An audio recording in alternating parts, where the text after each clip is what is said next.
I will I would like to thank Novartis for sponsoring this webinar. I will start by showing some epidemiology data and some introductory slides, and then I will introduce our guest speaker. So Saudi Arabia has a population of around 35 million inhabitants. Out of those, around 25 million inhabitants are Saudis and 10 million are non-Saudis. As you can see here, since the 1960s until now, the rise is more or less steeper than many other countries, and we are going up. This is from the Cancer Registry database that was published back in 2015 about the population of Saudi Arabia. As you can see here, most of the population are actually young, and less than 5% of the population are more than the age of 65. Meaning, in the future, this pyramid is going to be different for sure when the young population age, and then we have similar probably to the Western countries pyramid. But that also indicates that most of the diseases that we see it in around 5 to 10 years younger than the published age or in the Western population. This table summarizes the 10 most common cancers in Saudi Arabia: breast, colorectal, thyroid, lymphoma, leukemia, Hodgkin, lung, uterine, liver, and prostate. As you can see, leukemia here is number 5, and it encompasses both acute and chronic leukemias. About more than 700 cases were reported in that year. So in this table, there is a dissection of the leukemia, and you can see here, number 3 is chronic myeloid leukemia, which we're focusing on, 56 males and 43 females. Based on this table, about 15% of all leukemias are actually chronic myeloid leukemia. So around 100 cases were reported that year. This is mostly in Saudis, and if we take into consideration the rate on that year among Saudis, and take a proportion of the total population that we have now, which is 35 million, we have about 150 to 200 cases per year of newly diagnosed chronic myeloid leukemia every year here in Saudi Arabia.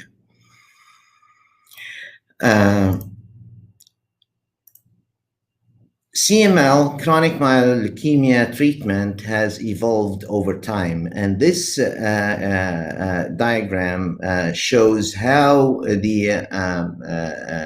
in the German studies, how survival have changed over time since the 1980s until now, with improving survival whenever a new modality of treatment has been added, until we have TKIs back in 2001.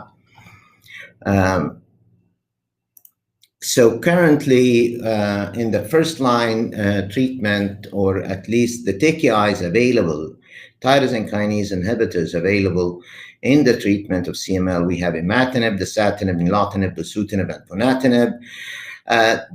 Imatinib has gone generic since 2016, and the rest are probably following as the patency is fading away.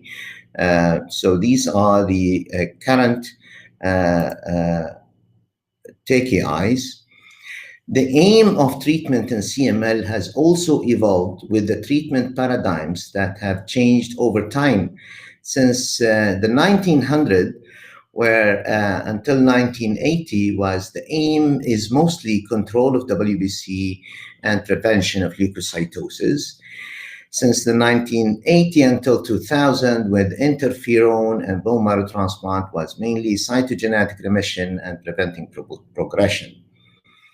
Since the introduction of tyrosine kinase inhibitors and the 5-year overall survival of 93% and 10-year overall survival of 83%, the aim of treating CML patients have changed. It's mostly the aim is to close to normal survival. And now we are talking more about treatment-free remission. And basically, our aim is to minimize toxicity, as we have multiple options among the tyrosine kinase inhibitors to choose from without affecting the efficacy of these TKIs. So in 2020, as frontline, we have different options. We have 4 tyrosine kinase inhibitors that have been approved for frontline treatment: imatinib, dasatinib, nilotinib, and bosutinib. In the second and third line, we have, apart from imatinib, all the other TKIs in addition to mastaxin. And allogeneic stem cell transplant is reserved for either resistant cases or transforming cases to accelerated or blast crisis. Others, interferon has been used, especially in the pregnant ladies, and still the previous treatment modalities are available, but with the introduction of TKI, they are extremely rarely used currently.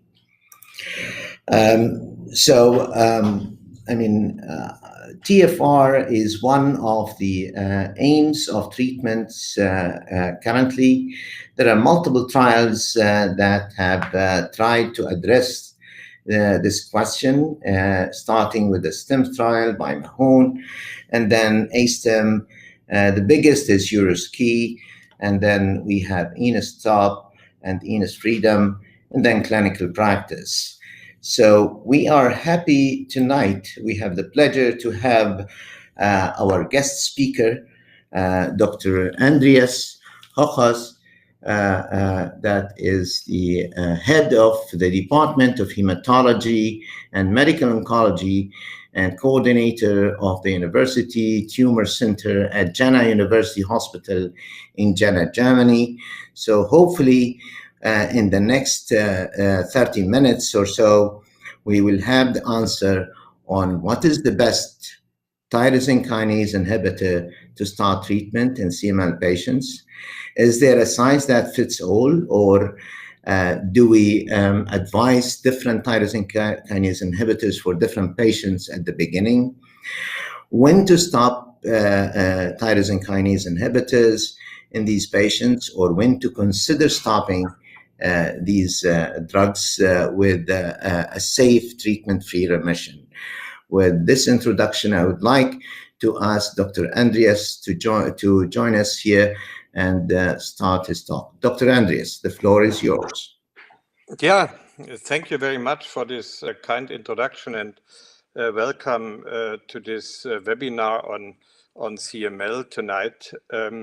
I see we have 111 participants now, and I'm very grateful for you to participate in this, because I want to give you my personal view on the treatment of chronic myeloid leukemia, focusing on the newly diagnosed CML patients. But in addition to my personal view, I will focus on the different ELN recommendations, which appeared in 4 versions from 2006 to 2020. This year, we published a new version of these recommendations. And as you have heard in the introduction, we started in 2006 with 1 inhibitor for first-line treatment. And the aim was to achieve a complete cytogenetic remission, because we knew that time that a patient in complete cytogenetic remission is on the safe side, is in the safe heaven, and therefore this was the aim of the treatment. And for salvage, we had allogeneic stem cell transplantation available. Over the years, new inhibitors appeared on the market, and the milestones changed. Now we have molecular remission introduced into the aim of treatment. Major molecular remission has been defined, standardized, and introduced in the general practice. And the inhibitors, the second generation inhibitors, nilotinib and dasatinib, were registered for first-line use. And now in 2020, we have the 4 inhibitors for first-line use available, and also ponatinib for the use in the T315 isoleucine mutation patients, and also in patients who have resistance against the other inhibitors.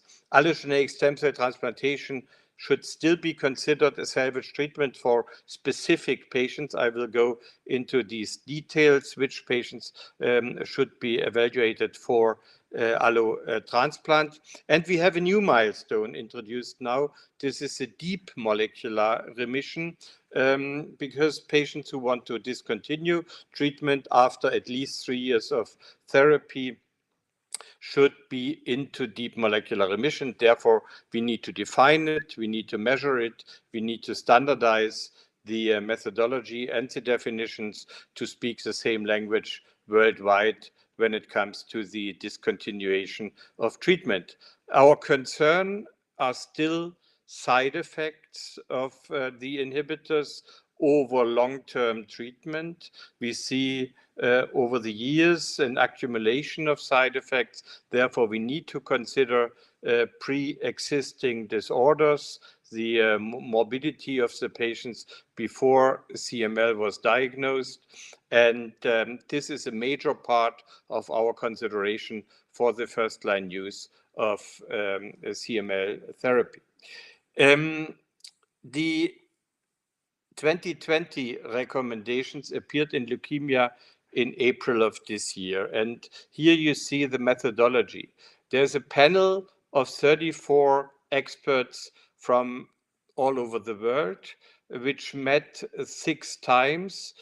Questions were sent around, and we expected an agreement of the answers to these questions in at least 75% of these experts. If this was not the case, this is specifically highlighted in the paper.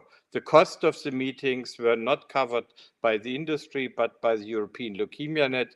There was no financial support by the industry. What are the treatment goals? When I see a newly diagnosed patient, I offer I reveal the diagnosis of CML when I know the BCR-ABL, and I know that it's a chronic phase.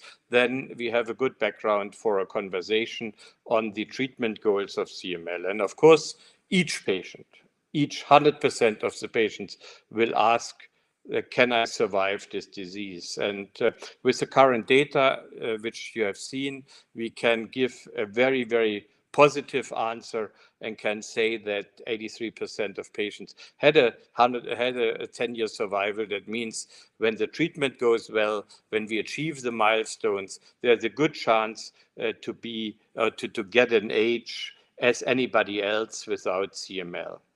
But then the next question is, and should be, or we should discuss this, is there an option to discontinue treatment over the years? Or do I have to take the drugs lifelong? That's an important question, and we have a discussion in the community, in the CML community worldwide, whether we should address this question just at the beginning, in the first or second visit. I would say yes. My personal opinion is yes, because this is one important trigger for the choice of the therapy. If we don't want to achieve treatment-free remission, imatinib is a good drug. But if this plays a major role for the patient we should go to the second generation drugs because we have a much better chance to achieve deep molecular response and discontinue therapy earlier, much earlier than with imatinib. You have seen this slide already. By chance, I use the same slide here because it clearly demonstrates the 10-year chance of survival with imatinib. It's now here in this update of the German CML-4 study, 83%. That means it's slightly above the normal survival, the normal survival of the population. That means we have an excess mortality of about 0.5% per year in CML patients now. This should be improved, of course, but it's very difficult. But it's important to consider this when we compare imatinib with the second generation drugs for survival. What should we do at baseline? This is defined in the 2020 ELN recommendations. Of course, physical examination with blood count. We still want the bone marrow aspirate because we know that the bone marrow might be different from the peripheral blood. We may see more blasts in the bone marrow. We need a cytologic examination of the bone marrow and cytogenetic analysis because additional chromosomal aberrations in addition to the Philadelphia chromosome are important, have prognostic impact. And the core biopsy is not mandatory. In the recommendations, we say if dry tap. In my department, we do a core biopsy in all patients at diagnosis, but that's, as I said, not mandatory. We need the chromosome banding analysis for the 922 translocation, but also for additional chromosomal aberrations. What is very popular in the United States is FISH, and therefore the American colleagues propose FISH at diagnosis. In my personal opinion, we don't need that. We need it only if we have no Philadelphia chromosome. Then, of course, we check whether there is a hidden BCR-ABL translocation. But when we use a very robust qualitative RT-PCR for BCR-ABL, which is much faster than FISH and chromosome banding, we have the result very early, and we can go ahead with the treatment. And therefore, the main focus for me is the PCR, but not the specific PCR for the typical transcript. We need to identify the transcript type. Therefore, we use the multiplex PCR, which is very robust and can detect all the different transcript types. It's very important to have the transcript type available for the later decision on deep molecular response and treatment-free remission, because we need to know which was the leading transcript before we do very sensitive PCRs. It could be an error to just do the typical PCR for the typical transcript, but the patients had a different one, and this is misleading for the discontinuation. We need an ECG because we know that all the tyrosine kinase inhibitors may prolong the QT time. Therefore, we need the starting point of the QT, and we need a biochemical profile for liver and renal function. And now the agencies, the FDA and also the European agency, needs an hepatitis B serology because some tyrosine kinase inhibitors, for instance, dasatinib, may result in a reactivation of hepatitis B. I've never seen that, but they demand it, and therefore we do it. So initial therapy, when should we start? There is a rumor that we should reduce the leukocytes with Hydrea before we started tyrosine kinase inhibitor. That's wrong. We can start the tyrosine kinase inhibitor immediately when we have BCR-ABL available. When the PCR is available, or cytogenetics, then we could start the tyrosine kinase inhibitor independent of the leukocyte count. When we have an urgency of treatment start, for instance, a patient who has more than 150,000 leukocytes and we don't have BCR-ABL, then we should start Hydrea. But only in this case. In all other cases, we could wait until PCR is available and start with the tyrosine kinase inhibitor immediately. I have to go down here. So, and then when we start with the treatment, we should avoid adverse events like renal failure. In the textbooks, everybody reads allopurinol should be used to reduce the uric acid levels. That's wrong. Allopurinol is not indicated because it increases the hypoxanthine, and we have a hypoxanthenemia, which is, and xanthine is even less soluble in the urine than uric acid, and that means allopurinol is disadvantageous when we use it. My preferred option is to use sodium bicarbonate to induce an urine pH of 6.4 to 6.8 and to ask the patients to drink at least 2.5 liters of water or other fluids, or if this is not possible, we introduce infusions of fluids. So then we want to have a hint, we want to have a prediction of the prognosis. And several prognostic scores were available in the past, starting with the SOCAL. SOCAL was calculated at the time of chemotherapy, and the endpoint was survival.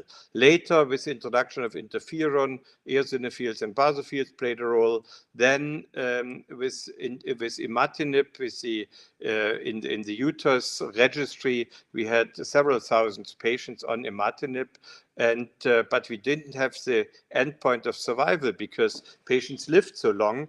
But we had complete cytogenetic remission as a marker. And only spleen and basophils were important.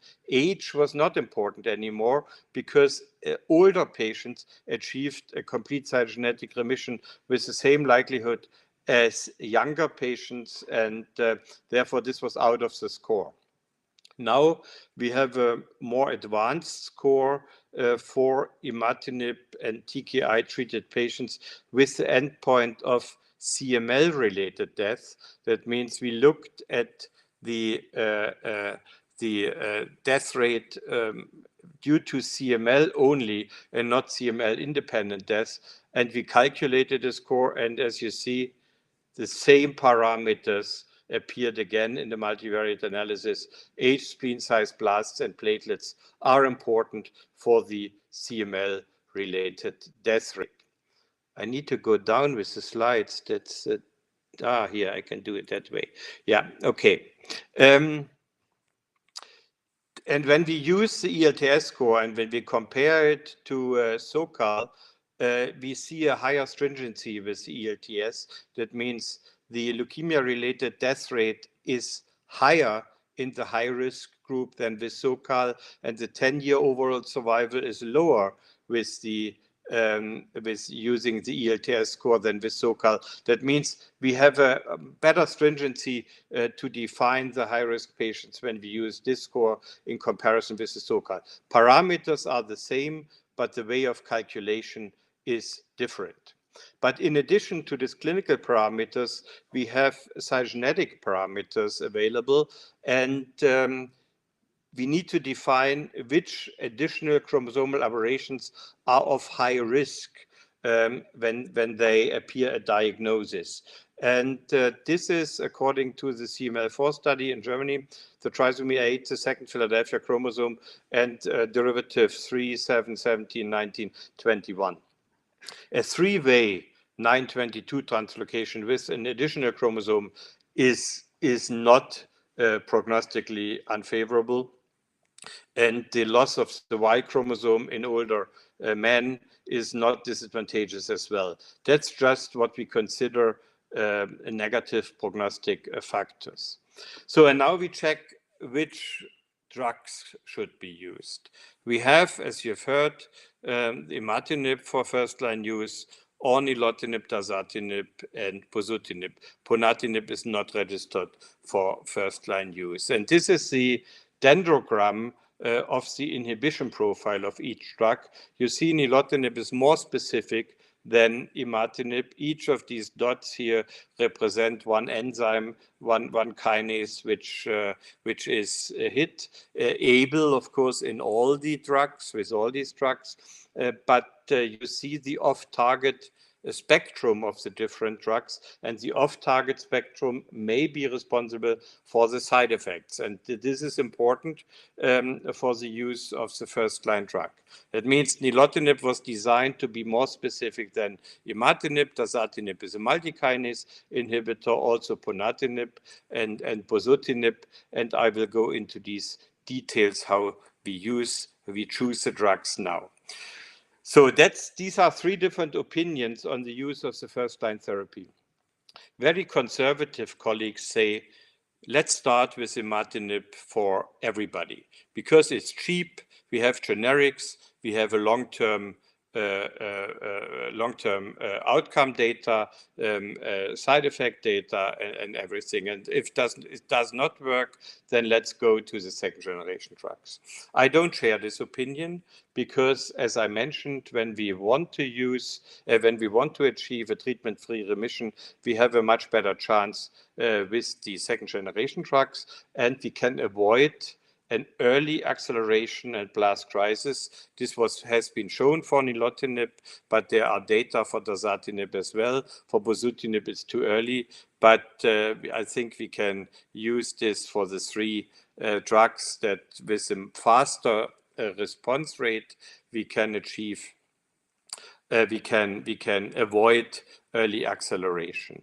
And other people say, let's use them for high-risk patients and not for low-risk patients. But actually, the low-risk patients have the highest chance to achieve a treatment-free remission. And with the second-generation drugs, the gap between imatinib and second-generation drugs is highest. Therefore, my personal opinion is that the choice of the first-line therapy should be defined according to the individual aim of the treatment, just have a good response or treatment-free remission, and of course the additional pre-existing disorders, because we have side effects which should be considered in the individual case. The survival is the same. We don't have a difference in survival for second generation versus imatinib, as mentioned. But we see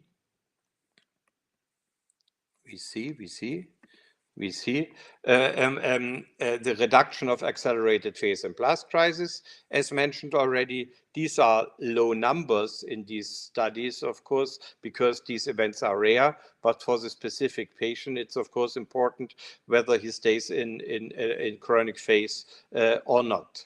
But the most important parameters are the molecular response rates. We introduced in the definitions the so-called early molecular response, which is less than 10% BCR-ABL at 3 months. And as you can appreciate here, you see a much higher proportion of patients with the second generation drugs who achieve this within 3 months. But more important is the major molecular response rate by 5 years, which is a safe haven for the patient. You have it here with the second generation drugs more frequently than with imatinib, and the deep molecular response as a trigger for treatment-free remission is much better with the second generation drugs as well. That means the molecular response shows the way to go for the patients who want to discontinue treatment. However, we have side effects. And one important and very well-known side effect are the cardiovascular events with nilotinib versus imatinib here in the ENESTnd study. The cumulative incidence with the standard dose of nilotinib in the light blue curve, with the higher dose which has been tested in the dark blue curve. Therefore, the standard dose has been defined as 300 milligram twice a day. However, in the ENESTnd, we see a difference to imatinib.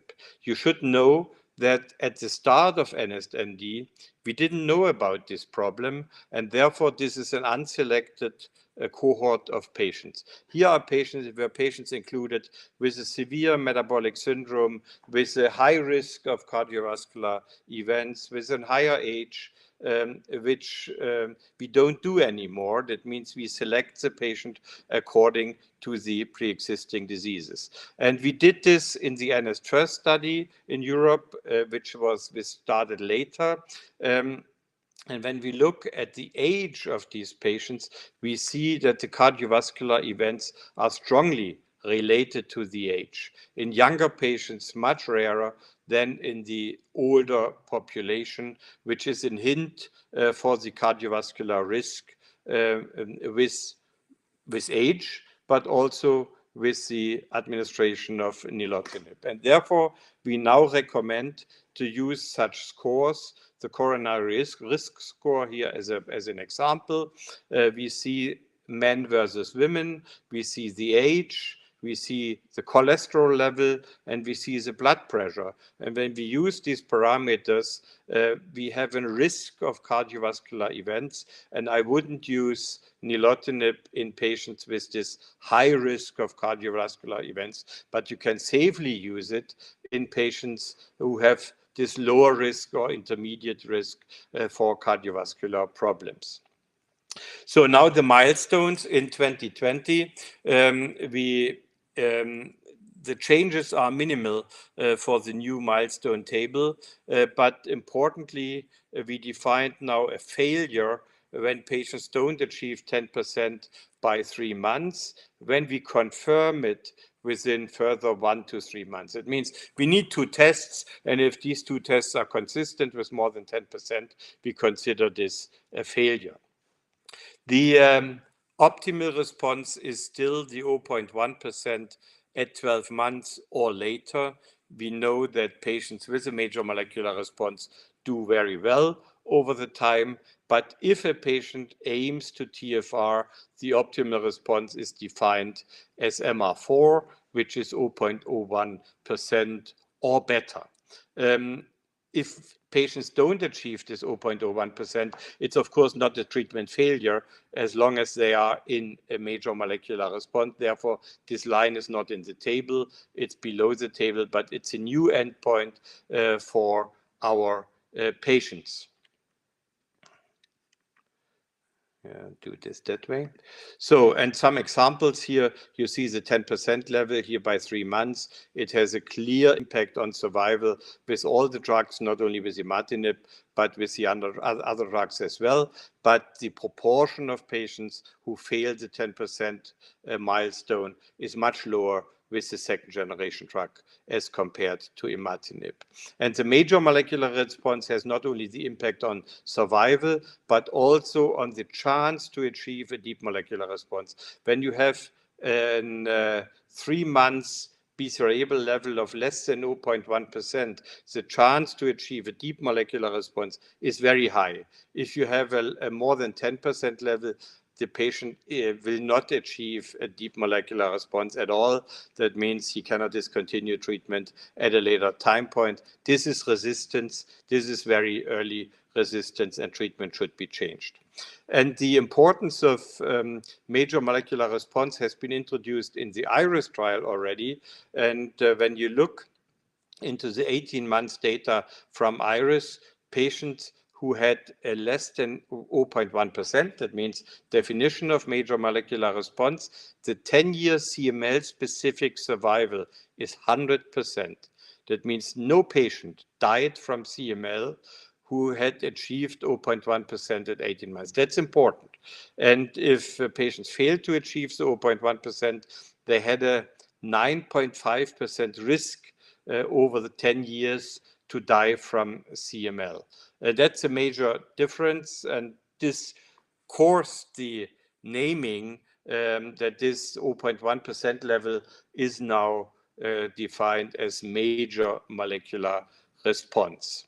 So, and when we want to use these definitions in the lab, we have to define the different levels, and we do it with the sensitivities, and the sensitivities are defined by ABL or GASP transcripts. This is now internationally standardized and used in many labs worldwide, but it is important that we have standardized labs available to define which patients may be discontinue treatment later. So now we have the resistance definitions now, and we have intolerance to first-line TKIs. When this happens, we have the alternative drugs available.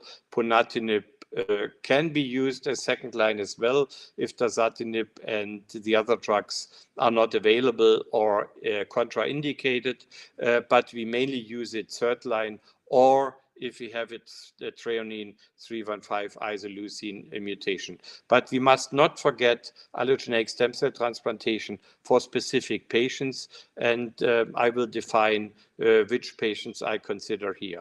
But first, I want to go into the dose issue. We started imatinib with 400 milligrams, but studies demonstrated that a higher dose may have an advantage, but we know on the other hand that the long-term side effects or the ongoing side effects are higher with a higher dose. Therefore, I prefer second-generation drugs over the higher dose of imatinib. And with dasatinib, there are now studies ongoing which test lower doses to reduce the side effects, which is mainly pleural effusions over time. My personal approach is a 5-day schedule per week versus 7 days, because dasatinib has a very short half-life and can be used day by day in contrast to all the other drugs. And we do a study, a randomized study, comparing 5 days versus 7 days. That's still ongoing. It's a so-called DASA-HIT study. Nilotinib was already mentioned. The standard is now 300 BID. Bosutinib has been reduced from 500 because better tolerated with 400. And with ponatinib, the story is ongoing with the OPTIC trial in the salvage situation. That means, is 45 needed, or can we reduce to 30? This data will be presented at the ASH meeting this year. So beyond second line, we have defined in the recommendations that our treatment aim should be a transcript level of less than 1% or a complete cytogenetic remission. If this is not achieved, the patient is at high risk. We know mutations, BCR-ABL mutations, which trigger the third line treatment. But if a 1% level is not crossed, the patient should be considered for allogeneic stem cell transplantation. We know that patients who have repeated neutropenias or thrombocytopenias, who have a high risk score and who have no cytogenetic response to imatinib, have a poor chance of any salvage treatment, because the normal hematopoiesis is down in these patients. They don't have the power to recover, and these are the optimal candidates for allogeneic stem cell transplantation. In Europe, we transplant currently more patients in advanced CML as in chronic phase. And that's a problem, because the outcome of these patients in advanced disease is unfavorable as compared to chronic phase. And therefore, we aim to identify patients earlier, and these are the patients with the additional chromosomal aberrations and with recurrent cytopenias. I consider these patients ideal for allogeneic transplantation. Now, treatment-free remission. The EUROSKI trial has been mentioned already. 50% of patients remain stable when they discontinue treatment, and we calculated the importance of different factors. For instance, MR4 duration is the most important factor.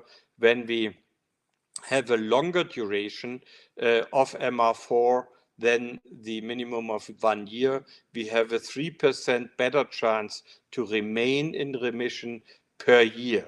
That means when a patient asks you, who is 1 year in MR4, ask you for discontinuation, you can say, if you wait a year longer, you have a 3% better chance. That's not the case for the duration of TKI treatment in general, but for the deep molecular response. And the chance to achieve this is with second generation drugs doubled as compared to imatinib. We have here the ENESTnd data, MR4.5 as a marker for deep molecular response, 38% with nilotinib versus 22% with imatinib, a major difference. This could trigger the use of a second generation drug first line. And with nilotinib in the ENESTfreedom study, we see again, after only 3 years of therapy, 1 year of this in a deep molecular response, the 50% chance of staying in remission, but the cohort of patients is much higher with this nilotinib as compared to imatinib. So now a few words to the future. We have asciminib at the horizon. It has been tested in third line treatment in phase 1 and now in phase 3 and will be registered for third line treatment. But I consider asciminib an ideal upfront treatment because it's BCR-ABL specific.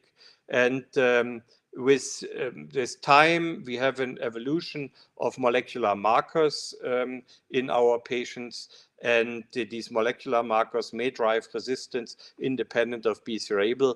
Therefore, the other indications at later stages are very nice, are very good, but for me, it's an ideal first-line drug, but this should be demonstrated, of course. Which parameters are required for treatment for TKI discontinuation? We have mandatory parameters, we have minimal parameters, and we have optimal. I want to focus here on the optimal parameters. Treatment duration of 5 years is defined, very conservative, could be 3 years as well, but this is minimal. Yeah, we recommend discontinuation when the patient has been treated for 5 years and is in DMR with MR4 for 3 years or MR4.5 for 2 years. This is recommendation for discontinuation.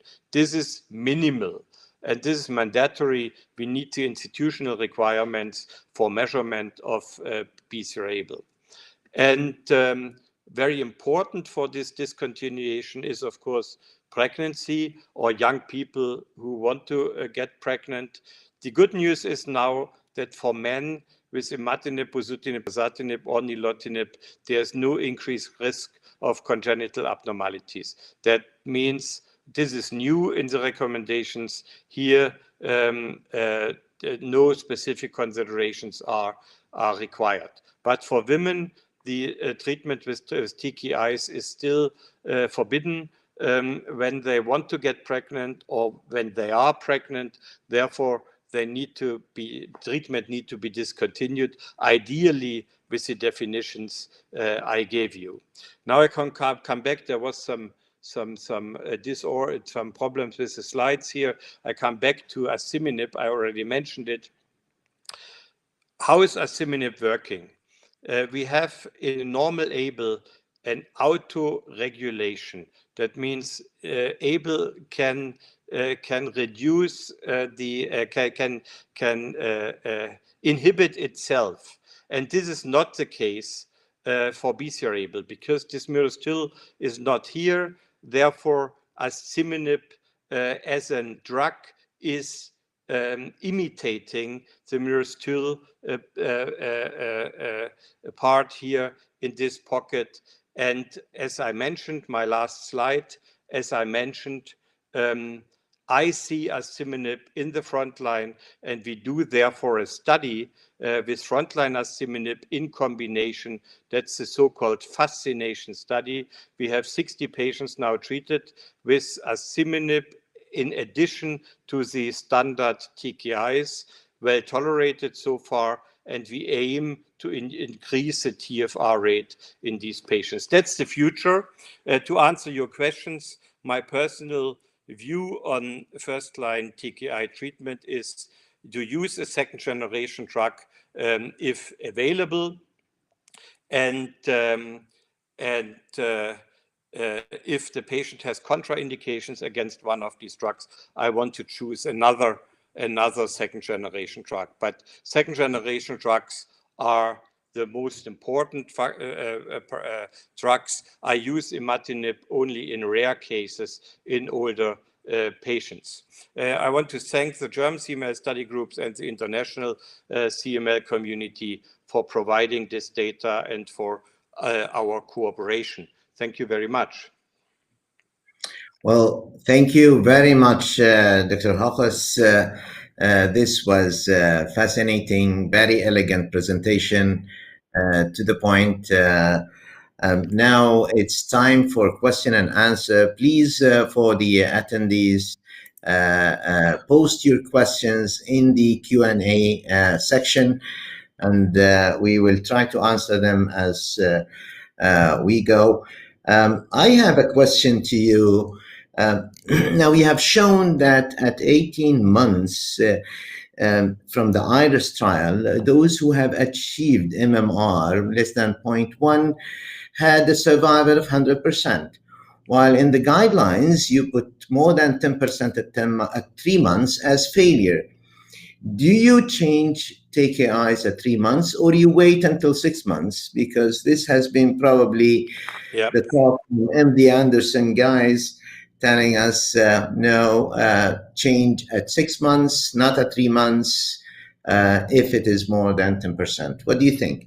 This 6 months data was in the old guidelines, in the 2013 guidelines, but we see a major risk for these patients who didn't achieve it at 3 months. But we don't want to change with one test only. The test could be wrong. We know that PCR has a wide range. At this range of 10%, could be 11. If it's 11, of course, it's very close to 10. We need a second test. But we ask, if possible, if logistics allow, the second test very early. If the patient comes back after 3 months only, then of course we have 6 months. But in this frame between 3 and 6 months, we should change the treatment. I see. Thank you very much. The second question I have, if you don't mind, now, if a patient has been started on imatinib first line, you have chosen a second line between the 3 drugs. Do you, like, for example, do you switch between dasatinib and nilotinib as a second line, or you just go for ponatinib as a third line? In most cases, I try to change between nilotinib and dasatinib, but since my patients have started, most of my patients have started with nilotinib or dasatinib, this is then already third line.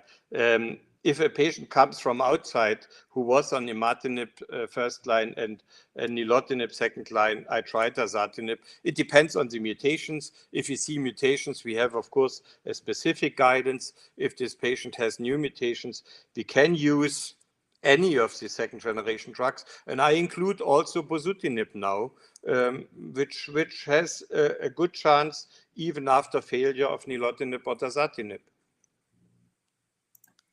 All right, so we have this question from Dr. Asker.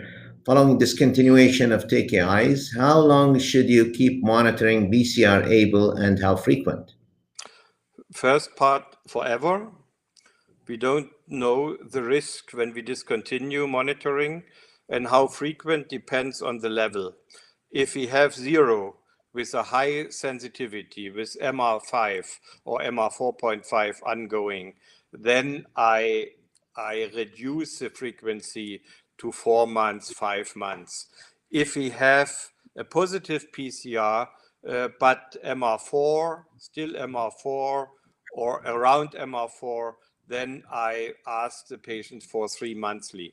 In the first half year, we do it every 4 weeks or every 6 weeks, because we know that if a patient was stable after 6 months, then he has a very good chance to remain stable.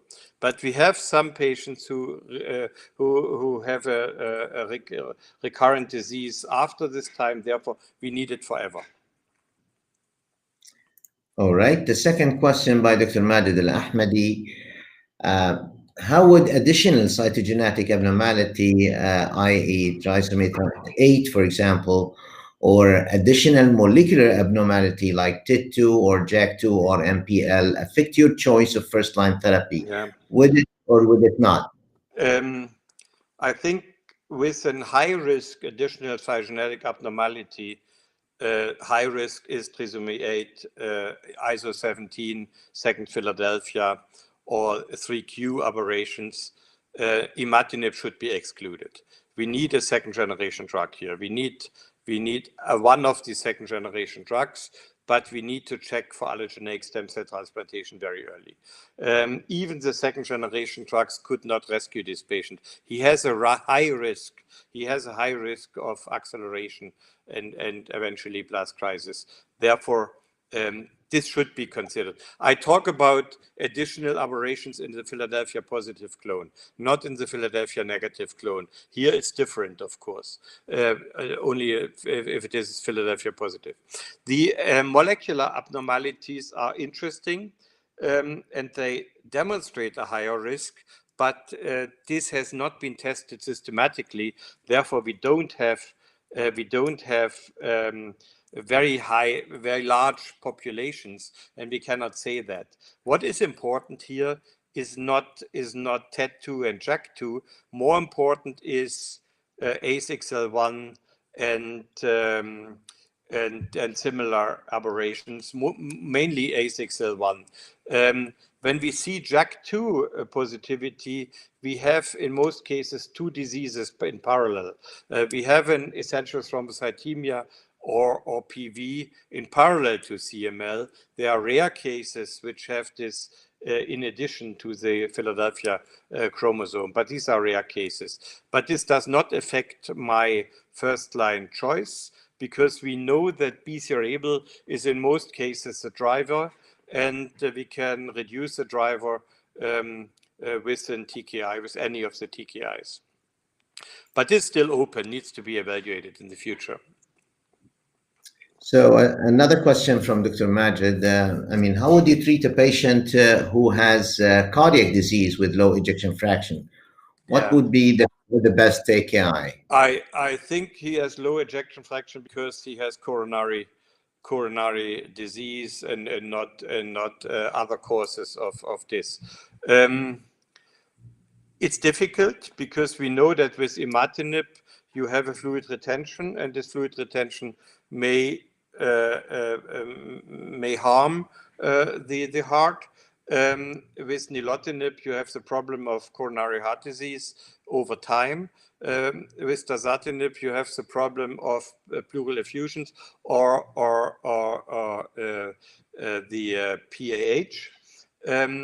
Bosutinib might be the best drug in this specific patient, but I would try, even if we know the risk of pleural effusion, I would try a lower dose of dasatinib here. Definitely not imatinib and not nilotinib. All right, thank you very much. We have two questions here. Low-risk patients on CMR for a long time but fail TFR, or they cannot achieve a treatment-free remission. A test probably, I guess, has been done and they relapsed. And the question is, can we find a better way to identify patients who will have prolonged TFR, other than the parameters that all studies have included? And we only achieve this 50%. 50% is not changing between studies, I guess. I don't know what's about it, but if you have anything in mind, please. But that's two. I have two answers. One is, can we find a better way? That means for identification, but this would reduce the population, of course. When we identify patients who can safely discontinue without relapse, then we reduce the population of TFR chances. Since we know that there is no risk when we discontinue, I think everybody should have the try who has these definitions. We need, when we want to use more stringent definitions, longer treatment or whatever, or the